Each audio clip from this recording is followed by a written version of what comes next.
Grabe tong player na to, sobrang solid. Ito yung mga tipong player na gustong gusto kong kasama sa court. Napakasipag sa opensa at depensa. Malarin ni Butterbonia, rest in peace, idol. Sa sobrang hirap nga siyang bantayan, tingnan nyo naman yung ginawa ng kalaban.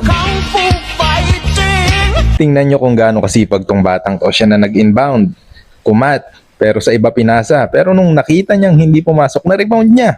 Dalawa, grabe ang effort. Tingnan nyo naman tong shooting form niya. Kapag ganyan, ilista mo na. Dito naman sa play na to, medyo nagkakagulo sila. Pero tingnan nyo yung gagawin niya dito mamaya. Hindi ko inasahang kaya niyang gawin yun. Bibihira yung gumagawa ng mga ganitong pasa. Wala Jason Williams. Kaso mali nga lang ng taong pinasahan. Ang maganda naman sa batang to, alam niya talagang nagkamali siya. Kaya tingnan nyo naman yung gagawin niya dito. Humingi siya ng sorry sa akin. Ayun. Dito nga sa play na to, nabilib ako sa kanya. Pagkatapos kasi niyang ma-rebound, ayan o. Oh, hinintay niya muna yung mga kakampi niya. Tiningnan niya kung mayroong kalaban. Kung ako yun, dediretso ko ah. Dito naman sa play na to, tingnan nyo naman yung tiwala ng mga kakampi niya sa kanya. Nung na-recognize nilang open siya, agad-agad ipapasa yan. Tingnan nyo naman, shooting form pa lang, MVP na. Hindi lang pumasok, pero at least pogi, di ba?